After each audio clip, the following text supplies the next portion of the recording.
Hi, hello. யாருமே இல்லாத கடைக்கு யாருக்கு டீ ஆத்துறேன்னு தெரியாத மாரி தான் நான் யூடியூப்ல வீடியோ போடுறேன். யாராச்சும் பார்த்து உங்களுக்கு பிடிக்கலனா சாரி. ஃபர்ஸ்ட்டு ஷார்ட்ஸ் மேக் பண்ணி போடும்போது கொஞ்சம் பயமா தான் இருந்துச்சு. ஐயோ! யாராச்சும் பார்த்தா என்ன நெனைப்பாங்கங்கிற மாரி தான் இருந்துச்சு. ஆனா இப்ப தைரியமா போடலாம் எதா இருந்தாலும். ஏன்னா நம்மள யார் பார்க்க போறாங்கிற தைரியம் வந்துருச்சு எனக்கு. நம்ம எந்த ஒரு விஷயம் பண்ணும்போதும் கடவுள் கூட இருப்பாருன்னு நம்பி தான் செய்வோம். ஆனா நமக்கு கஷ்டம்னு ஒண்ணு வரும்போது அந்த கடவுள் வந்து நம்ம காணாம போயிருவாரு. கைய கட்டி வேடிக்கை தான் பார்ப்பாரே ஒழிய கூட நின்னு உதவ மாட்டாரு. ஸோ லாபமோ, நஷ்டமோ நம்ம தான் அனுபவிக்கணுமே ஒழிய, என்னைக்குமே கடவுள நம்பி நம்ம இருக்கக்கூடாதுன்னு நான் நல்லா புரிஞ்சுக்கிட்டேன்.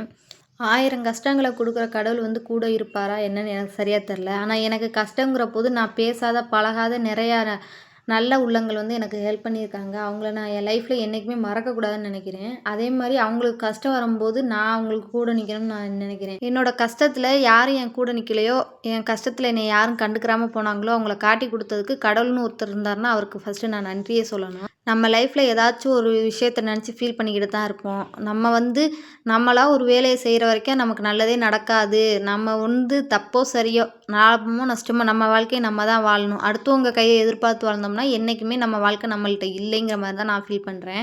பாசமோ, பணமோ எதையுமே யார்ட்ட இருந்தும் எதிர்பார்க்காம வாழ்றது தான் நல்லதுன்னு நான் நெனைக்கிறேன். நான் இந்த யூடியூப்ல வீடியோ மேக் பண்ணி போடுறது வந்து எனக்கு சாட்டிஸ்ஃபேக்ஷனா, மன நிம்மதியா இருக்குது அப்படிங்கிறதுக்காண்டி எனக்கு என்ன பேச தோணுதோ அத தான் பேசுவோமேங்கிறக்காண்டி தான் நான் இந்த இதில வீடியோ போட்டிருக்கேன். நான் போட்ட இந்த வீடியோ யார் இவ்வளோ நேரம் உட்காந்து பார்க்குறாங்கன்னு எனக்கு தெரியல. பார்க்குறவங்க சில பேருக்கு என்னைய பிடிக்கலாம், பிடிக்காமலும் போகலாம். இந்த வீடியோ பிடிக்காம இது என்ன இப்படி பேசுது அப்படிங்கிற மாரி நினைக்கலாம். ஆனா நான் இந்த வீடியோ போடுறதுனால எனக்கு கொஞ்சம் ஜாலியா இருக்கு, ஹேப்பியா இருக்குன்னு நினச்சிட்டு நான் இந்த வீடியோ போடுறேன். நம்ம சந்தோஷத்த எங்கேயுமே தேடி அலைய முடியாது. நம்ம கையில தான் இருக்கு. இருக்கிறத வச்சு தான் நம்ம சந்தோஷப்படணும். நான் இப்படி வீடியோ போடுறதால ஏதாவது சப்ஸ்கிரைபர் வருவாங்களா? இல்ல வாட்ச் ஹவர்ஸ் ஏறுமா? அந்த பத்திலாம் எனக்கு கவலை கிடையாது. நான் பாட்டுக்குள்ள வீடியோ போடுவேன். பிடிச்சிருந்தா பாருங்க, பிடிக்கலன்னா ஸ்கிப் பண்ணிட்டு போயிருங்க. அவ்வளோதான். பார்த்த வரைக்கும் தேங்க்ஸ். டாட்டா பாய்.